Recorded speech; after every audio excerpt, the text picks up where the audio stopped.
Hello दोस्तों, स्वागत है आपका आपके अपने यूट्यूब चैनल मैथ पाठशाला पर। मैं अमन शर्मा।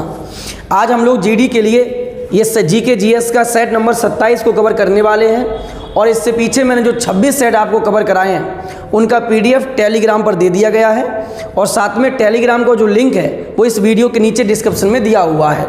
तो चलिए हम लोग शुरुआत करते हैं आज की क्लास के अपने क्वेश्चन नंबर 1 के साथ। देखिए, क्वेश्चन नंबर 1 आपसे कहता है कि निम्न में से कौन सा स्मारक ऐसा है जो गुलाबी रंग का बना हुआ है। साथ में एग्जाम में गुलाबी रंग के साथ साथ आपसे ये भी कहता है नीले पत्थर नीले पत्थर से जिसका निर्माण हुआ है ऐसा भारत में स्मारक कौन सा है। तो भारत का ये स्मारक आपका है हवा महल। कौन सा स्मारक है? हवा महल। इसका निर्माण 1799 में कराया गया था। किसके द्वारा? सवाई प्रताप सिंह के द्वारा कराया गया। सवाई प्रताप सिंह के द्वारा 1799 में हवा महल का निर्माण कराया गया, जो कहाँ स्थित है? राजस्थान में स्थित है। राजस्थान के किस शहर में स्थित है? तो राजस्थान के जयपुर में स्थित है। अब आगे आइए, ताजमहल के बारे में समझिए। ताजमहल कहाँ स्थित है आपका? तो आगरा में ताजमहल स्थित है। याद रखना, लगभग 1668 की समथिंग इसका निर्माण किसने कराया? शाहजहां ने कराया।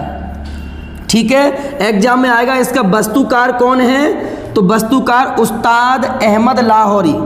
उस्ताद अहमद लाहौरी ताजमहल के कौन थे? वास्तुकार थे। याद रखना, is very very important question.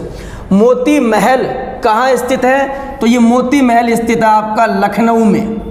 कई बार एग्जाम में क्वेश्चन आया है कि मोती महल किस शहर में स्थित है? तो लखनऊ में स्थित है। साथ में मुमताज महल कहाँ स्थित है? तो याद रखना है, मुमताज महल आपका स्थित है आगरा में।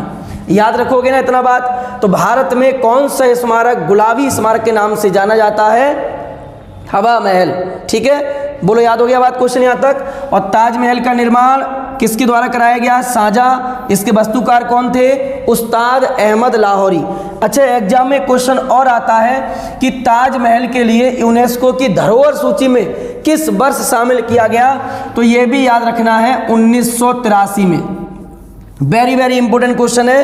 ताजमहल यूनेस्को की सूची में शामिल हुआ 1983। ठीक है, मैं हमेशा कहता हूं मेरी यदि आप एक वीडियो कवर कर लेते हैं तो आप हर एग्जाम के लिए 2 से 3 नंबर पक्के कर लोगे, ये हमेशा याद रखना है। चलिए आगे बढ़ते हैं। अगला क्वेश्चन देखिए, क्वेश्चन नंबर 2 आपसे कहता है बौद्ध धर्म के अधिकांश जो ग्रंथ थे वो किस भाषा में लिखे गए थे? तो हम सभी जानते हैं बौद्ध धर्म की जो जन साधारण भाषा थी, आराम से बात समझना है, जन साधारण भाषा जो बौद्ध धर्म की मानी गई थी वो कौन सी भाषा मानी गई है? तो पाली भाषा मानी गई थी। और सर्वाधिक बौद्ध ग्रंथ भी पाली भाषा में लिखे गए। अभी जैसे भारत की जो भाषा है वो हिंदी अधिकतर लोग समझते हैं, तो ऐसे ही बौद्ध धर्म में भी अधिकतर भाषा जानने वाले पाली थे और अधिकतर जो ग्रंथ भी लिखे गए वो पाली भाषा में ही लिखे गए थे। ठीक है, हम सभी जानते हैं महात्मा बुद्ध जी का जो जन्म हुआ है वो कब हुआ है? 563 में हुआ है, 563 ईस्वी में। और जो मृत्यु हुई है वो कब हुई है? 483 ईस्वी में हुई है। मृत्यु कहाँ हुई थी दोस्त? हमेशा याद रखो इस क्वेश्चन को। तो मृत्यु हुई है आपकी कुशीनगर। कुशीनगर में इनकी मृत्यु हुई है। और कुशीनगर कहाँ है? देवरिया। देवरिया यूपी में पड़ता है कुशीनगर। बोलो बात क्लियर हो गई। और जन्म कहाँ हुआ था? लुम्बिनी कपिलवस्तु में इनका जन्म हुआ है। बोलो बात क्लियर है? ठीक है, अब समझिए बौद्ध धर्म से संबंधित पुस्तक है बौद्ध चरितम। बौद्ध चरितम इसको अश्वघोष के द्वारा लिखा गया था। अश्वघोष के द्वारा लिखा गया। और इस पुस्तक में क्या है? तो महात्मा बुद्ध के जीवन का दर्शन इस पुस्तक में कराया गया है। तो महात्मा जी के जीवन दर्शन पर आधारित कौन सी पुस्तक है? तो याद रखना है बुद्ध चरितम। किसके द्वारा लिखी गई है? अश्वघोष के द्वारा लिखी गई थी। अच्छा, एक और पुस्तक है उसको भी याद रख लेना, ललित विस्तार सागर।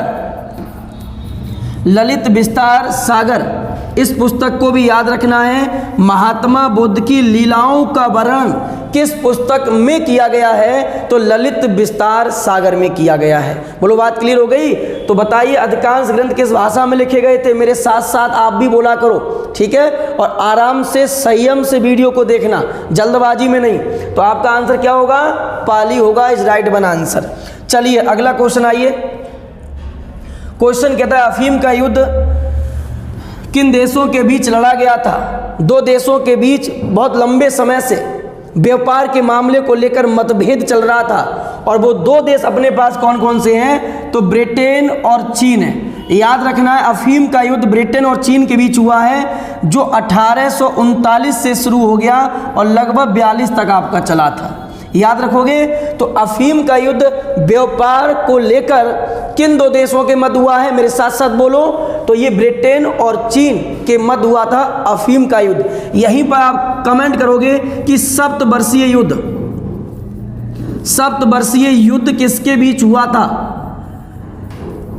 कमेंट करके बताओगे मुझे, ठीक है? चलिए अगला क्वेश्चन आइए। नेक्स्ट क्वेश्चन कहता है वह अधिकतम अवधि कितनी होगी जिस तक संविधान का अनुच्छेद 356 के अधीन राष्ट्रपति के द्वारा जारी की गई संसद द्वारा बढ़ाई गई उद्घोषणा समानता लागू रह सकती है?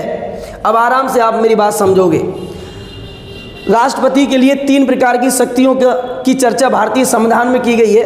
एक अनुच्छेद 352 आपात उपबंध है ये, एक अनुच्छेद 356 और एक 360। इसमें राष्ट्रीय आपात की चर्चा है अनुच्छेद 352 में, जो एक बार में 6 माह के लिए लगता है, लेकिन अनिश्चित काल के लिए लगाया जा सकता है, ये भी ध्यान रखना है। दूसरा 356, इसमें राष्ट्रपति शासन है, ये एक बार में 6 माह के लिए लगता है, लेकिन अधिकतम इसको 3 साल के लिए लगाया जा सकता है। ये आप याद रखो। यानी 6 माह के अंदर यदि राज्य की स्थिति में सुधार नहीं होता है तब इसको संसद के द्वारा दोबारा पारित किया जाता है, और 6-6 माह करके अधिकतम 3 साल तक हम इसे लगा सकते हैं। तो यही हमसे क्वेश्चन में पूछा गया था, तो इसका आंसर क्या होगा? 6 माह होगा। और 360 में अपने पास क्या है? तो वित्तीय आपात है। 360 में क्या है? वित्तीय आपात है। और ये तीनों ही आपात कहाँ से लिए गए हैं? ये भी याद रखना है, जर्मनी से लिए गए हैं। अनुच्छेद 356 किसी भी राज्य में राज्यपाल की सिफारिश पर लागू होता है। राज्यपाल राष्ट्रपति से कहते हैं कि साहब जी अब देख लीजिए, अब राज्य का जो विधानसभा है उससे नहीं समझता है यहाँ का कानून, लगा दीजिए राष्ट्रपति शासन। तो राज्यपाल सिफारिश करते हैं और तब जाकर राष्ट्रपति अनुच्छेद 356 का प्रयोग करके राष्ट्रपति शासन उस राज्य में लागू करते हैं। बोलो बात क्लियर हो गई? जिस राज्य में राष्ट्रपति शासन लागू होता है उसकी सभी शक्तियां केंद्र सरकार के हाथों में चली जाती हैं, और उस राज्य का जो प्रशासक होता है वो राज्यपाल बन जाता है। याद रखोगे, राष्ट्रपति शासन में राज्य का प्रशासक कौन होता है? तो राज्य का प्रशासक कौन होगा?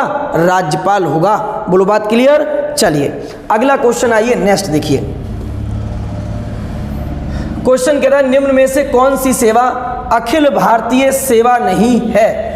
तो भारत में अखिल भारतीय सेवाओं की चर्चा अनुच्छेद, देखिए मैं हमेशा आपको डायरेक्ट आंसर पे लेके नहीं जाता हूँ, जब तक मैं आपको और चीज़ समझाऊं आप थोड़ा सा दिमाग इधर भी लगा लिया करो, ठीक है ना?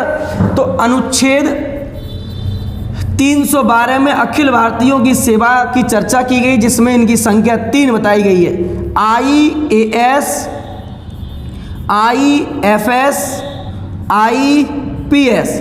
तो 3 अखिल भारतीय सेवाओं के बारे में भारत में चर्चा की गई है अनुच्छेद 312 में। तो भारतीय विदेश सेवा की चर्चा भारतीय संविधान में नहीं है। भारतीय वन सेवा IFS, भारतीय प्रशासनिक सेवा IAS और भारतीय पुलिस सेवा IPS होता है। तो भारत में 3 प्रकार की प्रशासनिक सेवाओं की चर्चा है, अखिल भारतीय सेवाओं की चर्चा है। अच्छा, वहीं आपसे एग्जाम में पूछ ले कि संघ लोक सेवा आयोग की चर्चा किस अनुच्छेद में की गई है? तो याद रखना है इसको, अनुच्छेद 315 में की गई है। संघ लोक सेवा आयोग किस अनुच्छेद में है? अनुच्छेद 315। अखिल भारतीय सेवाएं किस अनुच्छेद में है? 312 में। कौन कौन सी? आईएएस, आईपीएस और आईएफएस है। तो भारतीय विदेश सेवा की चर्चा भारतीय अनुच्छेद 312 में नहीं की गई है। चलिए अगला क्वेश्चन आइए। क्वेश्चन कहता है किसी भी नक्शे पर एक निश्चित समय पर समान ताप वाले बिंदुओं को जोड़ने वाली रेखाएं क्या कहलाती हैं? ग्लोब पर या मैप पर अपनी सुविधा के लिए रेखाएं खींच दी जाती हैं कि समान वर्षा वाली या समान तापमान वाली या समान दाब वाली रेखाएं। तो वही आपसे पूछा गया है समान ताप, तो ये हो जाएगा आइसोथर्म। याद रखोगे इतनी बात, आइसोथर्म। आइसो बार होता है समान दाब, क्या होता है? समान दाब। आइसो हाइट क्या होता है? समान वर्षा। समान वर्षा, समान वर्षा वाले स्थानों को मिलाती है कौन? आइसो हाइट रेखाएं। आइसो बार समान दाब को मिलाती है। और इस्तमस रेखा किसको मिलाती है? तो दो भूमध्य सागर या दो सागरों के मध्य जो संकरी पट्टी होती है उसको मिलाने वाली जो रेखा है उसी रेखा को कहते हैं इस्तमस रेखा। इस्तमस रेखा, बोलो बात क्लियर होगी यहाँ तक? तो तीनों को अच्छे से कवर कर लोगे। आइसो हाइट लाइन समान वर्षा, आइसो बार समान दाब, आइसोथर्म समान तापमान। याद हो गई यहाँ तक? चलिए अगला क्वेश्चन आइए। क्वेश्चन कहता है दोआब का मतलब क्या होता है? वेरी वेरी इंपॉर्टेंट क्वेश्चन है कि दोआब क्या है। तो दोआब दो नदियों के बीच का क्षेत्र जो होता है उसे ही दोआब कहते हैं। भारत में भी दोआब बनते हैं, सिंधु दोआब, रचना दोआब, बिष्ट दोआब, इस प्रकार से भारत में भी दोआब बनते हैं नदियों के द्वारा। तो दो नदियों के बीच की भूमि क्या कहलाएगी? दोआब कहलाएगी। बोलो बात क्लियर हो गई? तो दो नदियों के बीच की भूमि को क्या कहते हैं? दोआब कहते हैं। आइए थोड़ा अब यहाँ पर आ जाइए, आप यहाँ कुछ समझना है दोआब के बारे में, ठीक है? देखो ये जो नदी आई इसको नाम दे दिया मैंने सिंधु। क्या नाम दे दिया? सिंधु। उसके बाद यहाँ से एक नदी आएगी इस प्रकार, इसका नाम हो गया आपके पास चिनाब। क्या नाम हो गया? चिनाब। और एक नदी मैंने ऐसे यहाँ से निकाल दी, इसका नाम मैं देता हूँ सतलज। क्या है? सतलज। ऐसे याद रखना मेरे साथ साथ। चिनाब में जो नदी आके मिल गई इसका नाम है झेलम। इधर से आके जो नदी मिल गई चिनाब में इसका नाम क्या है? रावी। और सतलज में जो आके मिल गई इसका नाम है ब्यास।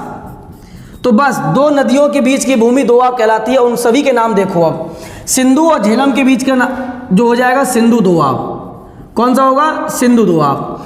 झेलम के और चिनाब के बीच का होगा चाच दोआब। चाच दोआब, ठीक है? चिनाब के और रावी के बीच का होगा रचना दोआब। बोले यहाँ तक बात क्लियर हो रही है? उसके बाद में आगे समझो, रावी और ब्यास के मध्य का जो दोआब होगा बारी दोआब। कौन सा होगा? बारी दोआब। ब्यास के और सतलज के जो मध्य होगा उसे कहते हैं बिष्ट दोआब। क्या कहते हैं? बिष्ट दोआब।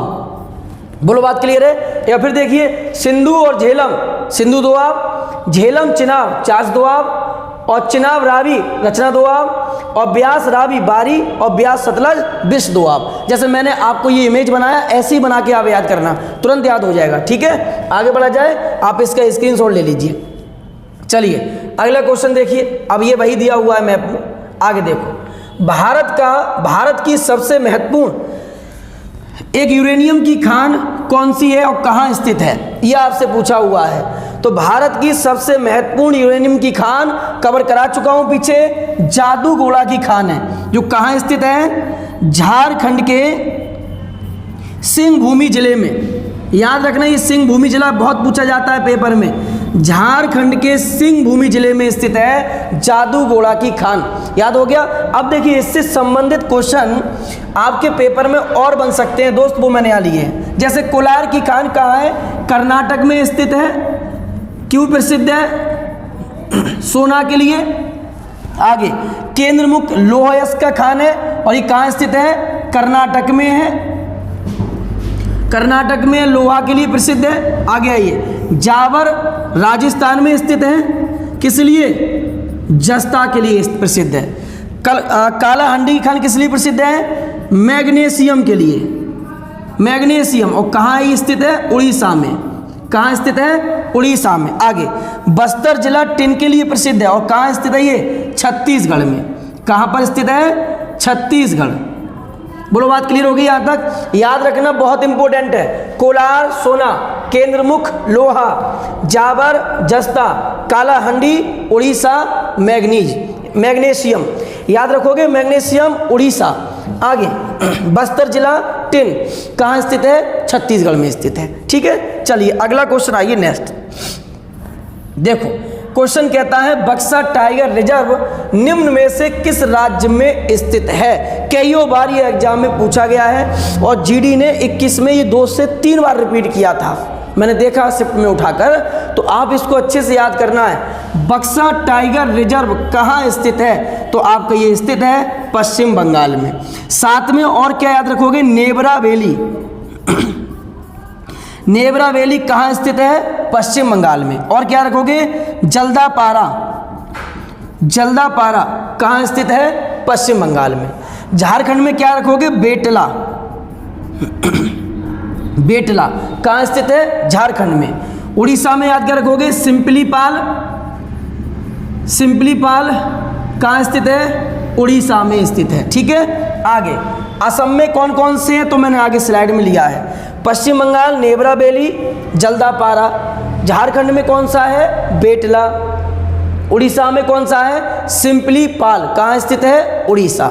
ठीक है, अब देखो कुछ असम के यहाँ पर आ जाइए। असम के मुख्य मैंने लिया, पिछले क्लास में भी शायद लिया था। कांचीरंगा असम, मानस असम, नामेरी असम, ओरंग असम, डिब्रू साइखोवा भी कहाँ स्थित है? आपका असम में स्थित है। अब देखिए कांचीरंगा क्यों प्रसिद्ध है? एक सील वाले गैंडे के लिए प्रसिद्ध है। ठीक है, एक सींग वाले गैंडे के लिए प्रसिद्ध कौन सा है? कांचीरंगा। मानस असम में है, और किस लिए प्रसिद्ध है? तो ये आपके पास रहा जंगली भैंसा। ये खूब आता है पेपर में कि जंगली भैंसे के लिए प्रसिद्ध है मानस, और ये कहाँ स्थित है? आपका असम में स्थित है। याद हो रहा है ना क्वेश्चन साथ के साथ, है ना? आप साथ में कमेंट जरूर किया करो, जो भी हम आपसे पूछा करें आप उसको कमेंट में जरूर बताया करो। आपका कमेंट मुझे बहुत मोटिवेशन देता है दोस्त, है ना?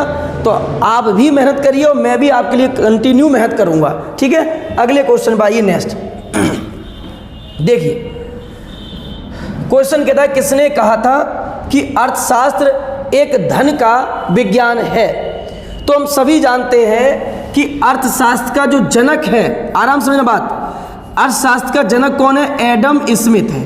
कौन है? Adam Smith. ठीक है, याद रखोगे। और इन्हीं के द्वारा एक पुस्तक को दिया गया था, द वेल्थ ऑफ नेशन। याद रखोगे, द वेल्थ ऑफ नेशन पुस्तक किसकी है?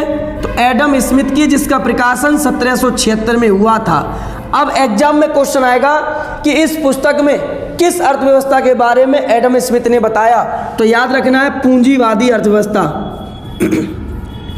पूंजीवादी अर्थव्यवस्था के बारे में इसमें बताया गया था। याद रखोगे क्वेश्चन, एडम स्मिथ की पुस्तक द वेल्थ ऑफ नेशन है, जिसमें किस अर्थव्यवस्था के बारे में बताया गया?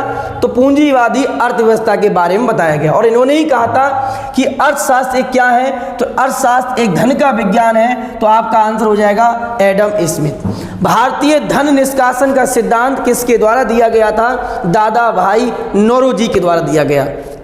भारत में राष्ट्रीय आय की गणना सर्वप्रथम दादा भाई नौरोजी के द्वारा ही की गई थी। ठीक है, अच्छा, भारत में पहली बार, क्वेश्चन ध्यान सुनना है, भारत में पहली बार गरीबी का आकलन, गरीबी की बात कर रहा हूं मैं, गरीबी का आकलन धार्मिक आधार पर किस सन में किया गया? और जिस सन में किया गया था उसमें किस धर्म में सर्वाधिक गरीबी और बेरोजगारी पाई गई? आप इसका आंसर कमेंट करके बताओगे। ठीक है भाई, चलिए, तो यहां तक बात क्लियर हो गई। अगले क्वेश्चन भाई नेक्स्ट।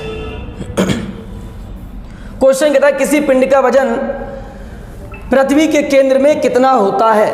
ठीक है, तो कोई भी पिंड ले लीजिए, जी के मान पर निर्भर करता है। हमेशा रखना जी समान अनुपाती होता है 1/r² की। r क्या है? पृथ्वी की त्रिज्या है। ये क्या है? गुरुत्वीय त्वरण है। गुरुत्वीय त्वरण है।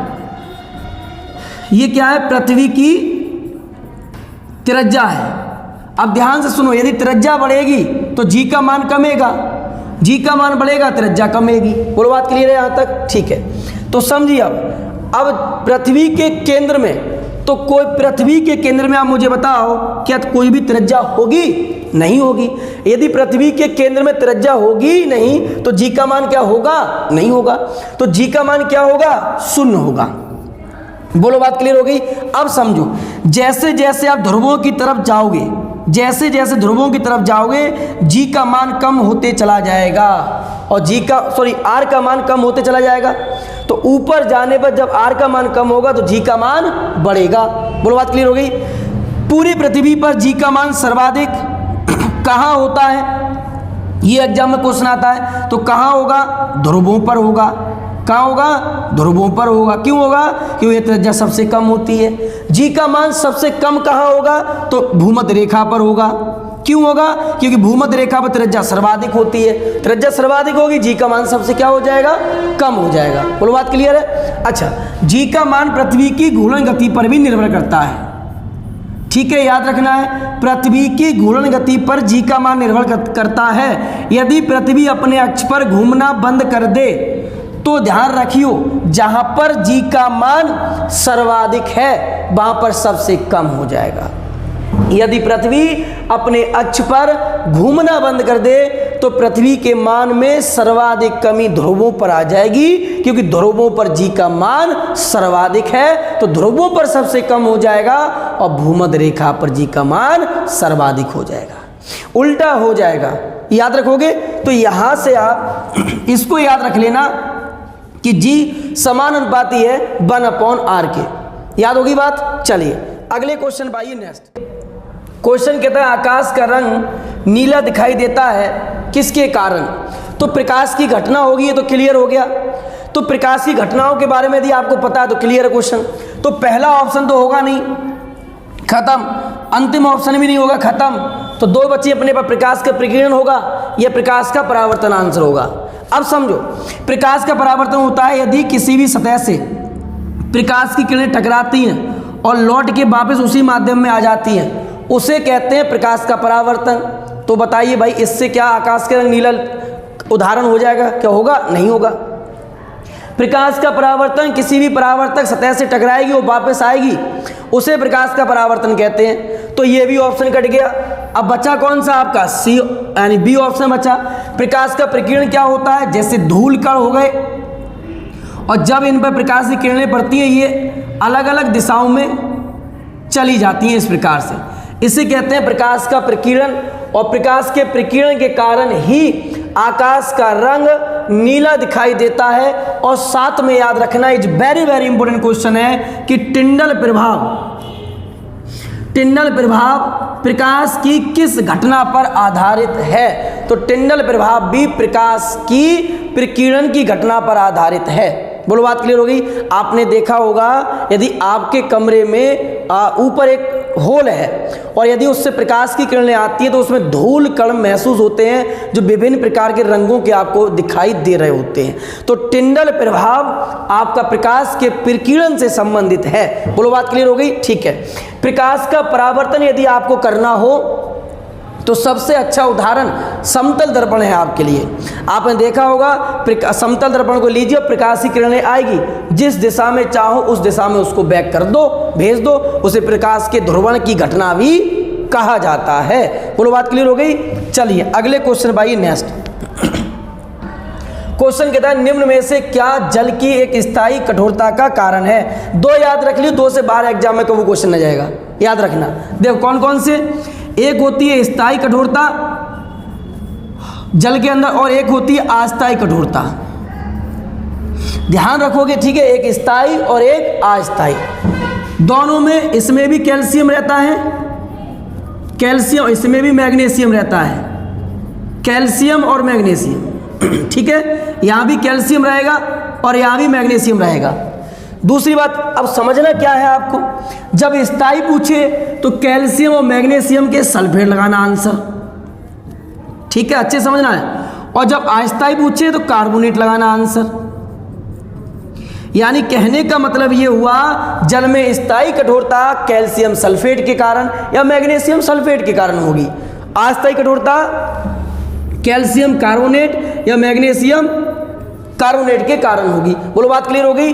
तो यही आपसे पूछा गया जल की स्थायी कठोरता का एक कारण क्या होगा, तो कैल्शियम सल्फेट जल की स्थायी कठोरता का मुख्य कारण होता है। इतना याद रख लोगे, गारंटी है इस क्वेश्चन से बाहर नहीं जाएगा फिर। ठीक है, आगे आइए नेक्स्ट क्वेश्चन देखिए। क्वेश्चन कहता है किसी भी वृक्ष को अधिकतम हानि आप कैसे पहुंचा सकते हैं, तो सेंस लगाओ। ठीक है, जैसे मैंने एक आपको इमेज लिया है, यहां पर आइए, इसको देखो भाई, अगर हम पत्ती इसकी तोड़ देते हैं तो क्या इस पौधे पर कोई खास प्रभाव पड़ेगा? पत्ती दोबारा से नहीं आ जाएगी, तो पत्ती नहीं होगा। यदि हम इसकी छाल को छुटा देते हैं इस प्रकार से, यानी अलग कर देते हैं, तो कोई प्रभाव, हरे पेड़ पौधे पर छाल से कोई खास प्रभाव नहीं पड़ेगा। सर्वाधिक पूछा है। ठीक है, होगी बात। अगर हम इसकी शाखाओं को यहां से तोड़ दें, आधी से अधिक शाखाओं को तोड़ दें, तो आप समझ जाना कि पेड़ नष्ट हो गया। ठीक है, तो पेड़ को सर्वाधिक हानि कब होती है? जब उसकी शाखाओं को तोड़ दिया जाता है, उस कंडीशन में पेड़ को सर्वाधिक हानि होती है। ठीक है, अब आइए पीछे यहां पर, तो यही पूछा गया था कि वृक्ष को सर्वाधिक हानि कब होगी, तो जब आप उस आधी से अधिक शाखाओं को उसकी तोड़ दोगे। तो आपका आंसर कौन सा हो जाएगा? C option is right one answer होगा। ठीक है, चलिए आगे आइए, नेक्स्ट क्वेश्चन देखो। क्वेश्चन कहता है मैग्नीशियम निम्नलिखित में से किसका एक संगठक होता है? तो मैग्नीशियम सबको बताओ, बच्चे को पता होगा कि मैग्नीशियम संगठक होता है पर्णहरित अणु यानी क्लोरोफिल का। लेकिन क्लोरोफिल क्या है? भोजन बनाने की प्रक्रिया में मुख्य योगदान निभाता है। किसी भी पेड़ पौधा में, ध्यान समझो, किसी भी पेड़ पौधे में भोजन की क्रिया का ये प्रमुख कारण होता है। अब जैसे मान लीजिए प्रकाश से कोई भोजन बनना शुरू होता है पेड़ पौधों के अंदर। ठीक है, यहां समझो, इधर आइए। अब पत्ती में प्रकाश आएगा तो पत्ती में दो चीजें पाई जाती हैं, ग्रेना और एक स्ट्रोमा। ठीक है, तो देखो दिन के समय ग्रेना से बनता है भोजन और रात के समय स्ट्रोमा से बनता है भोजन। तो पत्ती में भोजन के लिए मुख्य कारण योगदान देता है कौन? क्लोरोफिल, जिसका मुख्य घटक कौन सा रहता है? मैग्नीशियम रहता है। हमने आपको पिछले क्लास में बताया कि पेड़ पौधों में कच्चा उत्पाद क्या होता है? तो ये होती है CO2 होती है और जल होता है। और अगर एग्जाम में पूछ ले अंतिम उत्पाद क्या होता है, अंतिम उत्पाद क्या होता है, इसका आप हमें कमेंट करके बताओगे कि भोजन के दौरान पौधे के द्वारा अंतिम उत्पाद के रूप में किसका निर्माण होता है। ठीक है, क्लियर हो गया। चलिए अगला क्वेश्चन आइए, नेक्स्ट। यहां समझो, देखो ये करा चुके हैं पिछले क्लास में, ये कोशिका झिल्ली है आपके पास। अब समझो बात को, तो ये माइटोकॉन्ड्रिया है। माइटोकॉन्ड्रिया को पावर हाउस कहते हैं, किसका? कोशिका का। और कोशिका झिल्ली किसकी बनी होती है? कमेंट करके बताओ फटाफट से। ठीक है, चलिए, तो माइटोकॉन्ड्रिया पावर हाउस ऑफ कोशिका। गोल्जी का एक काम क्या होता है? परिवहन करना। ध्यान सुनो, ये रिवीजन हो रहा है आपका, है समझिए। गोल्जी का एक काम क्या होता है? परिवहन करना। वर्टिब्रल काम क्या होता है? जल का संचय करना। साइटोसोम का काम होता है कोशिका विभाजन में योगदान करना। कोशिका विभाजन का अर्थ होता है नई कोशिकाओं का बनना। ठीक है, यहाँ तक। और सबसे कम कोशिका विभाजन मानव में कहाँ होता है? मस्तिष्क में। सबसे अधिक कहाँ होता है? लीवर में यानी यकृत में। ठीक है, आगे आओ। यह है अंतःस्रावी प्रदप जालिका। इसका काम क्या है? तो अपने अंदर जैसे कंकाल हड्डियों का 206, ऐसे ही इसके अंदर किसी भी कोशिका के अंदर अंतःस्रावी प्रदप जालिका का काम है कंकाल यानी इसका आकार बनाए रखना। तो ध्यान रखना, कोशिका का कंकाल किसे कहते हैं? तो अंतःस्रावी प्रदप जालिका को कोशिका के कंकाल के नाम से जानते हैं। ये आपके पास राइबोसोम है और राइबोसोम का काम क्या होता है? प्रोटीन की फैक्ट्री इसको कहते हैं। प्रोटीन निर्माण इसके अंदर होता है। चलिए, ये लाइसोसोम है, एल से लाइसोसोम है। इसको आत्महत्या की थैली कहते हैं। डी डुबे के द्वारा आत्महत्या की थैली कही गई। यदि कोशिका का कोई भी अंग कार्य नहीं करता है तो उसको कार्य करने के लिए कहता है, फिर भी नहीं करता है तो फोड़ देता है। कौन? लाइसोसोम। ये केंद्रक है और केंद्रक न्यूक्लियस है। केंद्र की खोज किसने करी? रॉबर्ट ब्राउन के द्वारा केंद्रक की खोज की गई थी। और ये मुख्य हिस्सा कौन होता है? केंद्रक होता है। तो कोशिका का ब्रेन, मस्तिष्क कौन है? केंद्रक है। यही यहां से सबको कंट्रोल करता है, भाई तुम ये काम करो, तुम ये काम करो, ठीक है। और वहीं पर कोई काम नहीं करता है तो केंद्रक सीधे सूचना देता है किसको? लाइसोसोम को, जाओ ठोंक दो, उड़ा दो, ये काम नहीं करेगा अपना तो ठोंक दो, ठीक है। तो ध्यान रखियो, ये है आपके घर के मुखिया। नहीं करोगे काम तो इन्होंने बैठा रखी है कौन? पुलिस। इससे कहे जाओ, गोली चलेगी। और तुम जानते ही हो कि पुलिस वालों की पटार पे क्या लिखा होता है? क्या लिखा होता है? कब? जब आप जाओगे वहां पर तो आओ मिलो सजना, यानी पटार के ऊपर लिखा होगा आओ मिलो सजना।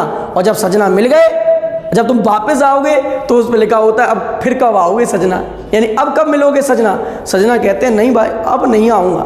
तो ध्यान रखना है, केंद्रक के बस में रहना है, ठीक है। ये केंद्रक, ये वो केंद्रक नहीं है केमिस्ट्री वाला जो आप समझे इसके चारों तरफ इलेक्ट्रॉन लफुआ चक्कर काटता है और जब अपनी ऊर्जा खो देता है तो अंत में जाकर उस केंद्रक में समाहित हो जाता है, ठीक है। तो उसे हम कहते हैं लफुआ। याद रखना, केंद्र इलेक्ट्रॉन कौन होता है? लफुआ होता है। याद हो गया ना यहाँ पर? तो फिर एक बार रिवीजन कर लीजिए। ऊर्जा घर गोल्जी का परिवहन कर देगा, जल का संचय कर लेगा, साइटोसोम कोश का विभाजन कर देगा, ये कंकाल है इसका, ये क्या है? प्रोटीन की फैक्ट्री बना देगी और ये ठोंक देगा। बोलो बात क्लियर होगी यहाँ तक? चलिए अगला क्वेश्चन आइए, नेक्स्ट देखिए। क्वेश्चन कहता है साइलेंट वैली में दुर्लभ और नष्ट प्राय पशु पाए जाते हैं, उस पशु का नाम क्या है? तो समझिए बात ध्यान से। साइलेंट वैली पहले है कहाँ? तो आप कहोगे सर ये केरल में है। ओके, हम पूछेंगे एरिया कितना है? तो 89 वर्ग किलोमीटर इसका एरिया है। ये प्रसिद्ध क्यों है? तो आप कहोगे ये प्रसिद्ध है अपनी जैव विविधता के लिए, अपनी जैव विविधता के लिए विश्व में प्रसिद्ध है। कौन? साइलेंट वैली केरल के कक्कड़ जिले में स्थित है। और यहाँ पर एक पूंछ वाले मकायू बंदर पाए जाते हैं। याद रखना है, शेर की पूंछ जैसा कौन है? मकायू, देखने में बंदर लगता है। याद रखोगे। फूलों की घाटी उत्तराखंड के चमोली जिला में स्थित है। याद रखना है, फूलों की घाटी कहाँ है? उत्तराखंड के चमोली जिला में स्थित है। चलिए, एक सींग वाले गैंडा के लिए कौन प्रसिद्ध था? राष्ट्रीय उद्यान असम का कौन सा? बताओ, कमेंट करके बताओगे, पीछे देखना नहीं कॉपी में, अभी कमेंट करो तुरंत। चलिए अगला क्वेश्चन आइए। किसी कंप्यूटर के प्रोग्रामन में बच्चों द्वारा प्रयुक्त भाषा कौन सी है? मतलब जिसको बच्चा यूज कर सकता हो, ऐसी कौन सी लैंग्वेज है? तो समझिए, कंप्यूटर की अलग अलग भाषाएं होती हैं। आओ समझो। बेसिक जो भाषा है ये वैज्ञानिकों के द्वारा प्रयोग होती है, इसको आंसर मत समझ लेना, ठीक है। जावा जो भाषा है, ये जावा भाषा है, ये इंटरनेट में मुख्य रूप से प्रयोग होती है। गूगल ब्राउजर वगैरह होता है उस पर प्रयोग होती है, ठीक है। लोगो क्या है? तो इस क्वेश्चन का आंसर होगा लोगो। क्यों? इसका काम है कंप्यूटर शिक्षा को सरल बनाना, यानी कंप्यूटर को समझने में आसानी देती है। कौन सी भाषा? लोगो भाषा। ध्यान रखना, लोगों की भाषा है तो बच्चों की भाषा है, ऐसे याद रखोगे। कैसे? लोगों की भाषा है तो सब लोग समझ रहे हैं तो हम भी समझेंगे, बच्चे भी समझेंगे, ठीक है। कौन सी भाषा होगी? लोगो भाषा होगी। कंप्यूटर की विकसित की गई पहली भाषा कौन सी थी? फोरट्रॉन। कौन सी हो जाएगी? फोरट्रॉन। कंप्यूटर की पहली पीढ़ी 40 से लेकर 1956 तक। बोलो बात क्लियर होगी यहाँ तक?